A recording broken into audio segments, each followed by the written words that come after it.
One of the stranger prototype tanks for late War Leviathans and Clash of Steel is the T28 Super Heavy Tank. Only 2 of these were built, but Battlefront gives you the chance to try them out on the table.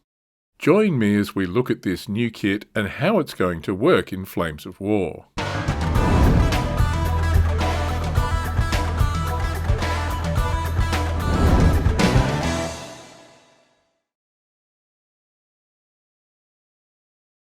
My kit comes from the Clash of Steel US Sovietstarter box.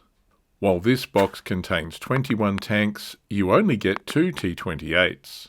The other US tanks are T29s, T30s, and a pair of M18 Hellcat tank destroyers. You can field these for Clash of Steel, or use them for Flames of War using the free Late War Leviathans PDF. Whatever rule set you decide to use, today I'm focused on the new T28 plastic kit. But first, let's look at some history. T28 was a super heavy tank design intended for assaulting fixed defences. In 1943, US Ordnance identified the need for a heavily armed and armoured vehicle to breach the Siegfried Line, the fortifications protecting the Western German border. The tank was designed around the T5E1 105mm gun. This weapon had good performance against concrete and was expected to be effective at reducing bunkers and other obstacles. The gun was long and heavy and was fitted to a casemate hull rather than in a turret. This wasn't considered a limitation, as T28 was expected to engage static targets, not manoeuvring ones. An assault tank would also need to be heavily armoured to survive close operations, and T28 had 12 inches or more than 300mm of armour on the front. It was a massive armoured vehicle, weighing in at nearly 95 tonnes. 4 sets of tracks were used to spread this enormous weight. However, this made T28 very wide, and the outer pair of tracks could be removed for rail transport or bridge crossings. Dismounting the tracks took about 2 hours, and they could be bolted together and towed as a trailer behind the vehicle. The power plant was a Ford GAF petrol engine developing 500 horsepower, which could move the vehicle at about 8 miles an hour. Again, this wasn't seen as a major disadvantage in an assault tank, as it wasn't expected to have to chase down any bunkers, just trundle up to them. 5 prototypes were ordered in March 1944, but it took a year to finalise the design, and by the time the first tank was completed, the war was over. The order was reduced to just 2 vehicles for post-war heavy vehicle testing. But T28 was obsolete, heavy and expensive to maintain. The program was terminated in 1947. One prototype was scrapped after a fire, and the other was lost. It was rediscovered in 1974, sitting in a field at Fort Belvoir, and is now part of the US Armour and Cavalry Collection at Fort Moore, Georgia. Let's look at the plastic. T28 comes on 2 sprues of dark green plastic. Parts are crisply moulded, and there's a good level of detail for a 15mm kit, moulded in strong relief. Unusually for a Battlefront kit, the tracks are a multi-part affair. That's probably unavoidable for this vehicle. That makes it look like the parts count for this kit is high, but it's not really. Here's the upper hull and casemate piece. It's a wide, low casemate.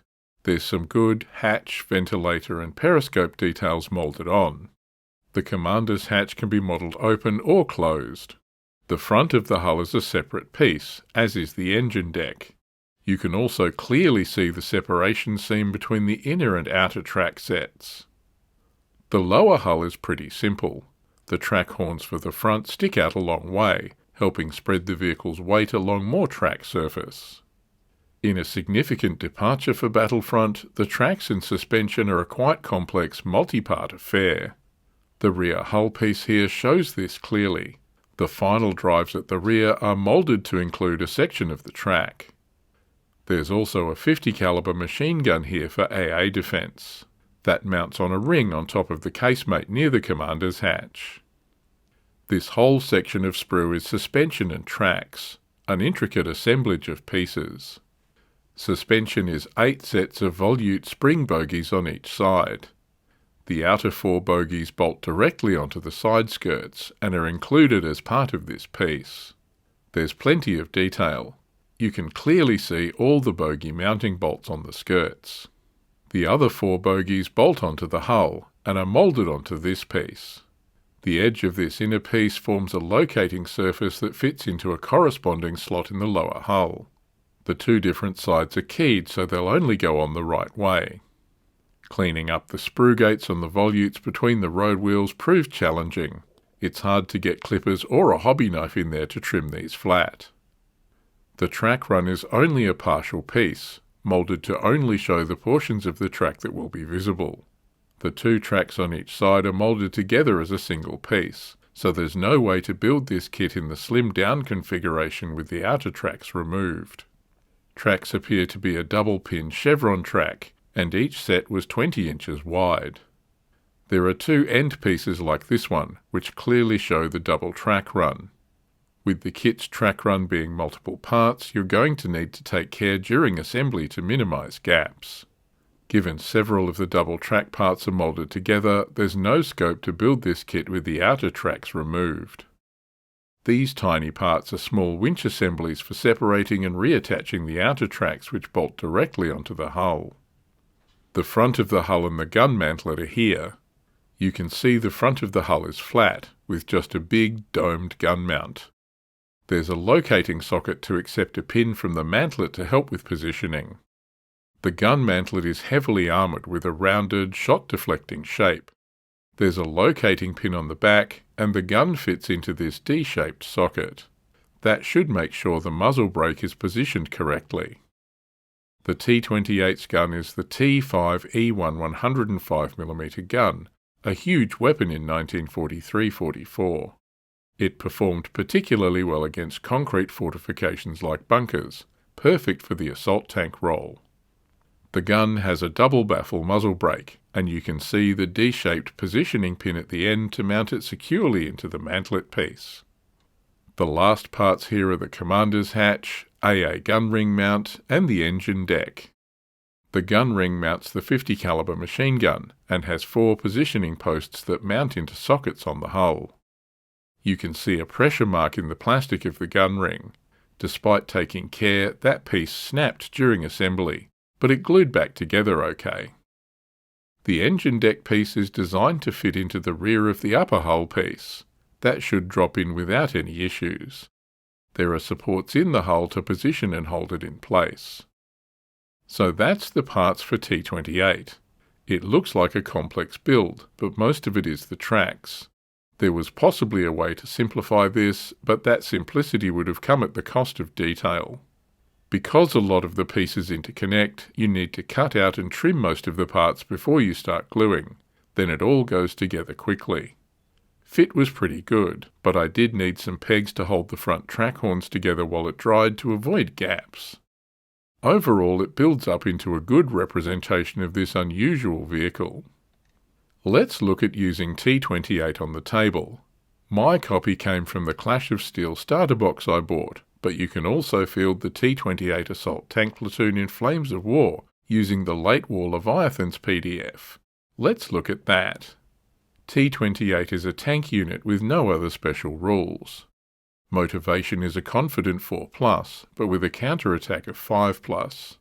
Skill is a trained 4+, but with the Yankee ingenuity giving a 3+ tactics rating and the SP gun giving assault of 5+. It seems odd that an assault tank is bad at assault, but I get why these stats suck. This lumbering monster is not made to tangle close range with infantry without additional support. The crews are careful, hit on a 4+. Front armour is 17, side 8 and top 2. That's a lot of protection, the same sort of stats as Jagdtiger. But the movement is worse. While the tactical move of 8 inches or 20 centimetres is the same, the road dash is just 10 inches or 25 centimetres. Does that even technically count as a dash, really? However, cross is a fantastic 2+. All those extra tracks kept it grinding forward no matter the condition of the ground it's traversing. The 105mm main gun has a 48-inch or 120cm range. That lets T28 hit pretty much anywhere on a gaming table where line of sight isn't blocked by terrain. Moving and halted rate of fire are both 1. It's not built for speedy reloads or tracking moving targets. Anti-tank is 19 with a 2+ firepower. That's a big boom. The weapons special rules are forward firing and slow firing. Given the gun is mounted low on the hull between the track horns, not being able to engage targets outside the front arc makes sense. And slow firing gives a +1 to hit penalty firing on the move. Again, the optics and controls are designed to hit bunkers, not hit manoeuvring targets while on the move itself. The Commander's 50 cal does have the AA keyword, so T28 can defend itself against strafing aircraft, should the Germans manage to find any they can use against it by this stage of the war. T28s are an option in the late War Leviathans American Experimental Tank Company. You can take up to 2 T28s in the HQ, plus up to 3 platoons of up to 5 assault tanks each. That's a total of 17 assault tanks at 187 points, 11 points each. Luckily, late War Leviathans supports total force points up to 400 points, so that's not even half that. You'll have plenty of points left for a second company and even some support units. So that's Battlefront's plastic T28 Assault Tank. It's a fun build and an unusual vehicle for the game. But I think that brings us to the fundamental problem. These are fine in Clash of Steel and World of Tanks. I'm pretty sure it's the World of Tanks money that's driving Battlefront's current push into prototype and paper panzers. But does this have a place in Flames of War? As an optional add-on for fun games, sure. In the tournament scene, no. I would refuse to play a historical Sherman or Cromwell list against a formation of Mouse or T28s. It would be pointless, and in no way fun for the player trying to have a historical experience. I've also seen people make the argument that things like Clash of Steel are diversions which are delaying projects like the Pacific and early war. There's no doubt that's true, but remember, Battlefront's a business. The money from these diversions are going to help pay for those projects. The sales of Panzer I and Vickers Mark VI light tanks for early war are just not going to bring in the money these other vehicles will. Anyway, that's my perspective. You may see it differently. Are you keen to see T28 on the table? Do you plan on doing so in Flames, or are you going to give World of Tanks or Clash of Steel a go? Let us know in the comments below. Thanks for watching. See you next time.